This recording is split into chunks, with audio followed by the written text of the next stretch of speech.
وہاں پر نیگوسیشن کرنے میں ان کو وہاں روک لیا جاتا ہے، اور ابھی گفتگو اور بات چیت چلی رہی تھی، کیونکہ تاخیر ہو جاتی ہے تو یہاں پر کہیں سے بات اڑتی ہوئی آتی ہے مسلمانوں کے پاس کہ حضرت عثمان رضی اللہ عنہ کا قتل کر دیا گیا ہے، ان کو شہید کر دیا گیا ہے۔ اس بات پر اللہ کے رسول صلی اللہ علیہ وسلم نے لوگوں کو اکٹھا کیا، اور سب سے وہ جو ایک جو ہم کہتے ہیں کہ پیڑ کے نیچے جو جو سب سے بیعت لی تھی، کیا بیعت تھی؟ یعنی موت پر بیعت تھی۔ اور کس بات پر موت پر بیعت تھی؟ کہ حضرت عثمان رضی اللہ عنہ کا ہم بدلہ لیں گے، چاہے ہماری جان ہی کیوں نہ چلی جائے، کیونکہ یہ لوگ نہتے تھے، کوئی جنگ کے لیے نہیں نکلے تھے، وہ قربانی کے جانور اپنے ساتھ لے کر نکلے تھے، تو کہتے ہیں پھر بھی ہم ان کی موت کا بدلہ لیں گے، ٹھیک ہے۔ تو یہ کہتے ہیں کہ بیعت علی الموت تھی یہ، اور وہ سب سے اللہ کے رسول صلی اللہ علیہ وسلم نے لیا، اور اس بیعت کے بارے میں اللہ تعالیٰ نے کہا کہ اللہ تعالیٰ راضی ہے وہ ان لوگوں سے جنہوں نے پیڑ کے نیچے جو ہے وہ بیعت لی تھی، سبحان اللہ، آپ سوچیں۔ اور اس کے بعد جو ہے اللہ کے رسول صلی اللہ علیہ وسلم سب سے بیعت لینے کے بعد اپنا ہاتھ اپنے ہی ہاتھ میں دوسرے ہاتھ میں دیتے ہیں اور کہتے ہیں کہ یہ میرا ہاتھ اور یہ عثمان کا، ان کی طرف سے بھی ہوئے، سبحان اللہ۔ کوئی ہستی، کوئی بھی شخص کیا یہ تصور کر سکتا ہے کہ اللہ کے رسول صلی اللہ علیہ وسلم اپنے ہاتھ کو کسی اور کا ہاتھ کہہ دیں؟ یہ عثمان رضی اللہ عنہ کی خوش قسمتی ہے کہ انہوں نے،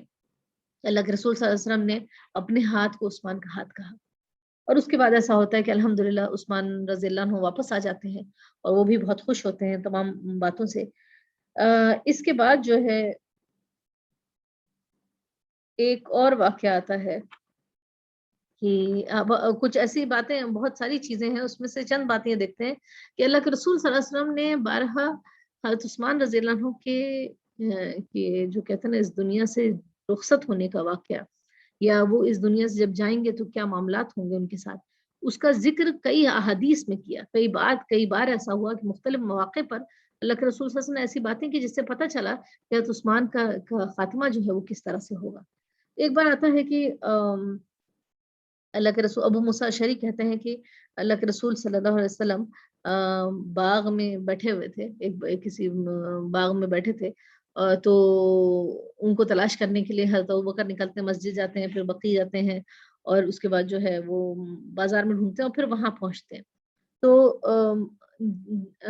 حضرت ابو موسیٰ اشعری جب بتاتے ہیں کہ کوئی داخل ہونا چاہ رہا ہے، اور یہ ابو موسیٰ اشعری وہ گائیڈ کرتے ہیں، چاہتے ہیں کہ اللہ کے رسول صلی اللہ علیہ وسلم ذرا سا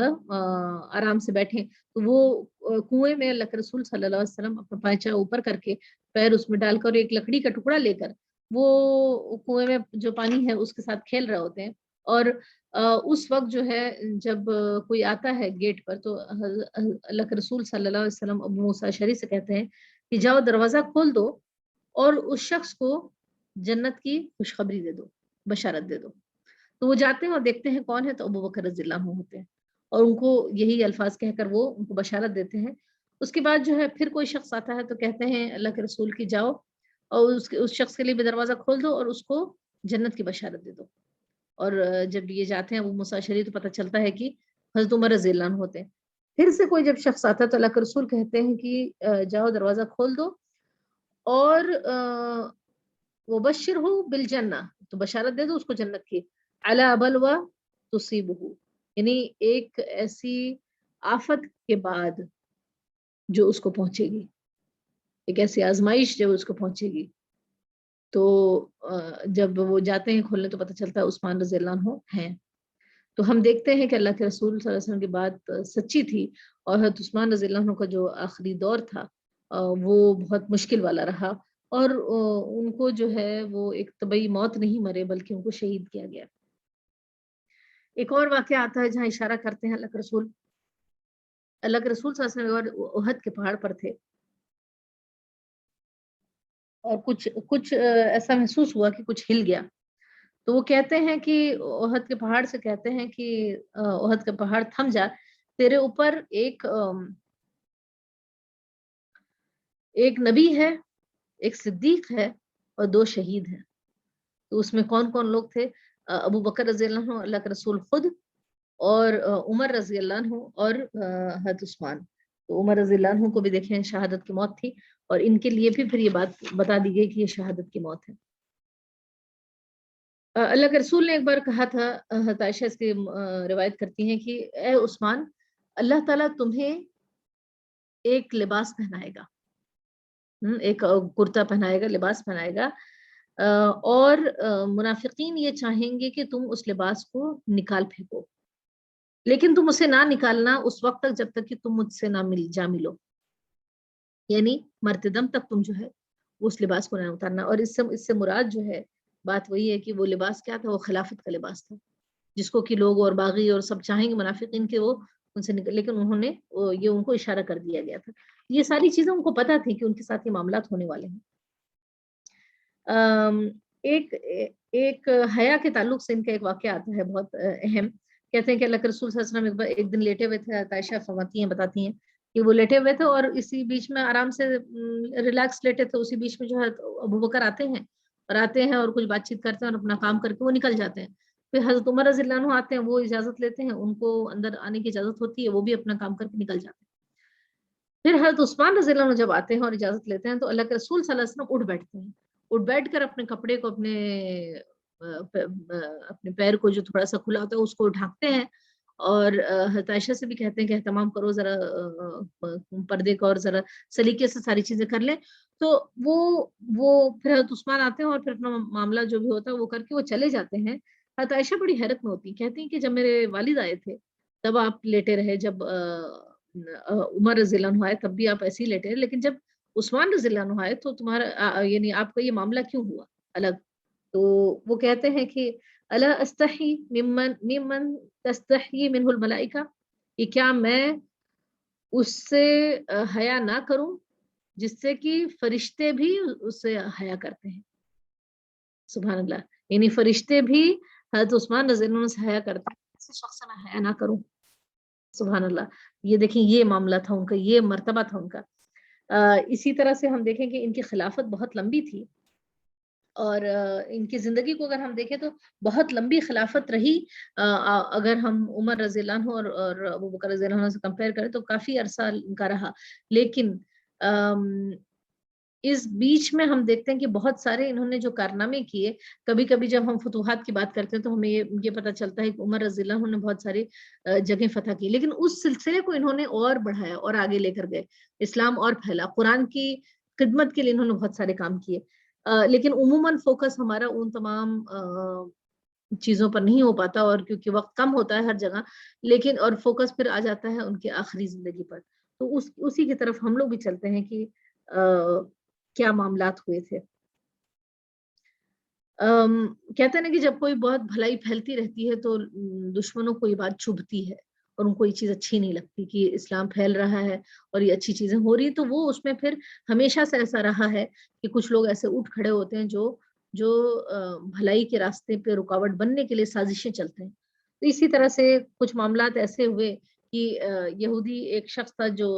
عبداللہ ابن سبا کے نام کا، ان لوگوں کو یہ باتیں جچ نہیں رہی تھی، تو اس نے ایک لیڈرشپ اٹھائی اور پھر وہ ایسا ہوا کہ وہ مسلمانوں میں گھس کر منافقت کا کام پھیلانا اس نے شروع کیا، اور اسی طرح سے اسلام کے نام پر لوگوں کو اکٹھا کر کے اور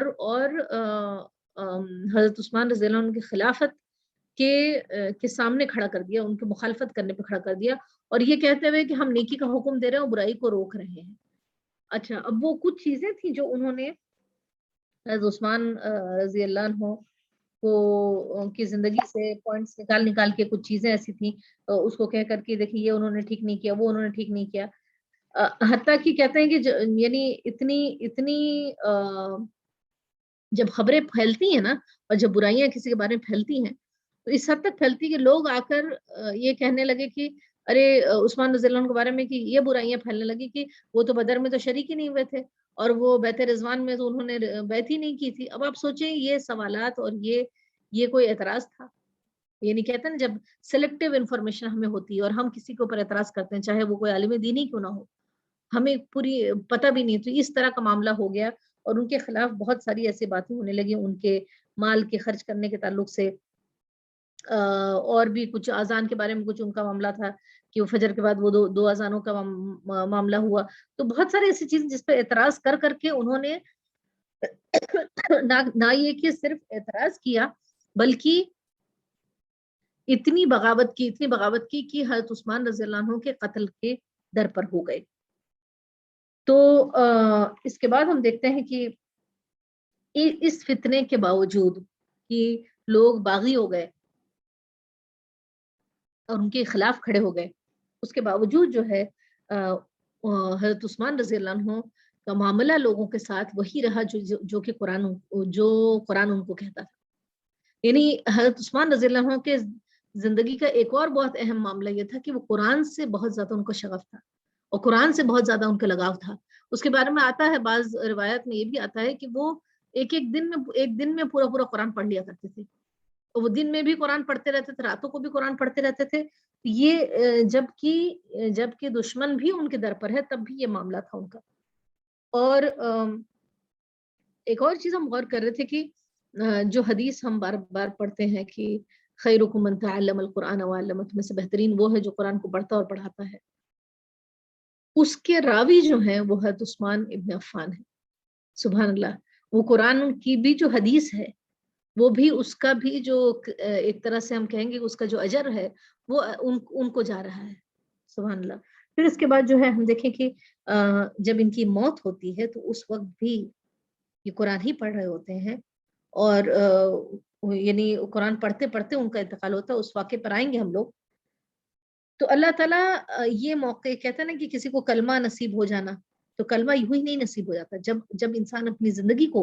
اللہ تعالیٰ کے اس کلمے کے مطابق چلانا چاہتا ہے تو اللہ تعالیٰ وہ نصیب کر۔ اسی طرح سے جو قرآن کے ساتھ صبح شام کر رہا تھا اور جو اس پر عمل کرنے کی کوشش کر رہا تھا، تو وہی معاملہ اللہ تعالیٰ ان کے ساتھ انہوں نے کیا کہ شہادت کے وقت بھی ان کے سامنے قرآن رکھا ہوا تھا۔ یہ سارے جو فتنے اٹھانے والے لوگ تھے اور باغی لوگ تھے، ان کے ساتھ بھی پھر بھی انہوں نے سخاوت کا معاملہ کیا اور ان لوگوں کو قتل کرنا نہیں مناسب سمجھا اور انہوں نے کوئی بدلہ نہیں لینا مناسب سمجھا، بلکہ اپنے تمام صحابہ کو، اور خاص طور پہ ہم کہتے ہیں کہ جو حضرت حسن حسین اور حضرت علی اور جو پائے کے صحابہ تھے، تمام لوگوں کو انہوں نے اس بات کا حکم دیا تھا کہ کوئی بھی میرے نام پر کوئی خون نہ بہایا جائے۔ اور ایک اور واقعہ ان کا خاص آتا ہے، کہتے ہیں نا کہ ان کو فکر آخرت بہت تھی، آخرت کی بہت زیادہ ڈر تھا۔ یہ قبر کے پاس سے گزرتے تو رونے لگتے، تو لوگوں نے پوچھا کہ آپ کے سامنے جنت جہنم کی باتیں آتی ہیں تو اتنا نہیں روتے جتنا جب قبر آپ کے سامنے قبر کا ذکر ہوتا ہے تو یا وہاں سے گزر ہوتا ہے تو آپ روتے ہیں۔ تو کہتے ہیں کہ اللہ کے رسول صلی اللہ علیہ وسلم کو میں نے فرماتے سنا تھا کہ قبر جو ہے وہ آخرت کی منزلوں میں سے پہلی منزل ہے، اگر یہاں معاملہ اچھا رہا تو آگے بھی اچھا رہے گا، اور اگر یہاں معاملہ برا ہو گیا تو آگے بھی اسی طرح سے ہوگا۔ تو یہ ان کو یہ بات ان کو بہت رلا دیتی۔ اور اسی طرح سے ایک واقعہ دیکھیں آخرت کی فکر کیسی تھی۔ ایک بار یہ بوڑھے تھے اور ایک ان کا جو کوئی جوان نوکر تھا وہ بیٹھا ہوا تھا، اور وہ اس کو بلانے کے لیے اس کو ذرا سا کہتے ہیں نا پنچ کرتے، ہلکا سا نا پنچ کیا انہوں نے۔ تو وہ نوکر جب ان کی طرف مڑتا ہے تو چہرہ وہ دیکھتے ہیں تو ایسا محسوس ہوتا ہے کہ اس کو اچھا نہیں لگا یہ۔ تو کہتے ہیں کہ اے نوکر، تو مجھے جو ہے اپنا کان آگے لے آتے ہیں اور کہتے ہیں مجھے تو پنچ کر لے، میرے کان کو دبا لے ذرا۔ تو کہتے ہیں کہ امیر المومنین نہیں، بالکل کوئی ضرورت نہیں اس کے بارے، نہیں۔ وہ اتنا ریکویسٹ کرتے ہیں کہ وہ شخص جو ہے اس نے امیر المومنین کا کان پکڑ لیا ہلکا سا، تو کہتے ہیں نہیں، اور زور سے دباؤ اس کو، اور زور سے مروڑو۔ اور پھر کہتے ہیں کہ قصاص الدنیا اہون قصاص الاخرہ، کہ دنیا کا جو بدلہ لینا ہے وہ آسان ہے بنسبت آخرت کے۔ تو یہ ان کی فکر تھی۔ اور اسی طرح سے پھر ہم دیکھتے ہیں کہ جب ان کا آخری وقت آتا ہے، اور یہ جیسا کہ آپ کو بتایا گیا کہ لوگوں نے باغیوں نے یہ کیا تھا کہ ان کے گھر کا محاصرہ کر لیا تھا اور کسی کو اندر آنے نہیں دے رہے تھے، حتیٰ کہ ان کو کہا جاتا ہے کہ 40 دن تک اس گھر کا محاصرہ رہا، گھر میں پانی آنے بند ہو گیا تھا، کھانا اندر آنے نہیں دیتے تھے، یہ معاملہ تھا۔ اور حضرت عثمان کا معمول یہ ہو گیا تھا کہ وہ دن کو روزہ رکھا کرتے تھے اور رات کو جو ہے وہ قیام کرتے تھے۔ تو جب 40 دن مکمل ہوئے، آپ سوچیں کہ ہم کہتے ہیں نا کہ پانی پینے نہیں ملے، یہاں تو بہت لمبا عرصہ تھا پانی کا۔ تو وہ کہتے ہیں کہ محاصرہ کیا ہوا تھا، اور جب 40واں دن تھا اور وہ روزے کی حالت میں تھے اور وہ سو رہے تھے، تو خواب دیکھتے ہیں کہ اللہ کے رسول صلی اللہ علیہ وسلم ہیں اور پوچھتے ہیں کہ اے عثمان، کیا انہوں نے تمہیں پانی دینے سے منع کر دیا ہے؟ تو کہتے ہیں ہاں اللہ کے رسول، پانی منع کر دیا ہے۔ اللہ کے رسول پوچھتے ہیں کہ کیا انہوں نے تم کھانا تم تک پہنچنے کو منع کر دیا ہے؟ تو کہتے ہیں اللہ کے رسول ہاں۔ پھر وہ خواب میں دیکھتے ہیں کہ اللہ کے رسول کہتے ہیں کیا تمہیں میری مسجد میں آنے سے روک دیا ہے، نماز پڑھنے سے روک دیا ہے؟ تو کہتے ہیں کہ ہاں، مسجد میں آنے سے روک دیا ہے۔ تو وہ کہتے ہیں اللہ کے رسول صلی اللہ علیہ وسلم ابشر یا عثمان، خوشخبری ہے عثمان کہ تم اپنا روزہ میرے ساتھ، ابو بکر رضی اللہ عنہ کے ساتھ اور عمر رضی اللہ عنہ کے ساتھ کرو گے۔ آج روزے کا افطار جو ہوگی وہ ہم تینوں کے ساتھ ہوگی۔ اب اس کے بعد جب وہ ان کی آنکھ کھلتی اور اٹھتے ہیں تو ان کی بیوی جو نائلہ وہ کہتی ہیں کہ اتنے خوش تھے اور وہ پھر قرآن لے کر بیٹھ جاتے ہیں پڑھنے کے لیے۔ اسی بیچ میں ایسا ہوتا ہے کہ ایک شخص، اور دیکھیں یہ جب ایسی کوئی باتیں ہوتی ہیں، بغاوت والی معاملہ ہوتا ہے تو اچھے لوگ بھی اس میں کبھی پھنس جاتے ہیں۔ تو ایک شخص آتا ہے اور وہ آ کر ایک صحابی ہیں، وہ ایک شخص ہے جو آتا ہے اور وہ ان کی داڑھی جو ہے وہ پکڑ لیتا ہے۔ اور اس وقت حضرت عثمان رضی اللہ عنہ تقریباً 82 ایئرس کے تھے، بوڑھے ہو چکے تھے، ان کی داڑھی پکڑ لیتا ہے۔ تو حضرت عثمان کہتے ہیں کہ اے بچے اس داڑھی کو چھوڑ دے، کیونکہ تیرا باپ جو ہے نا اس کی بڑی عزت کیا کرتا ہے۔ اور وہ جو ہے وہ داڑھی کو ان کو جب یاد آتا ہے وہ داڑھی کو چھوڑ دیتے ہیں، اور چھوڑ کے جو ہے، یعنی آپ یہ سوچیں کہ محمد ابن ابو بکر رضی اللہ عنہ کا اولاد چھوٹے سے تھے، وہ بھی اس چیز میں آگے اس پورے فطرے میں پھنس گئے۔ تو وہ کہتے ہیں کہ وہ داڑھی چھوڑ دیتے ہیں، ان کو یاد آتا ہے اور وہ چلے جاتے ہیں۔ پھر اس کے بعد جو ہے وہ کچھ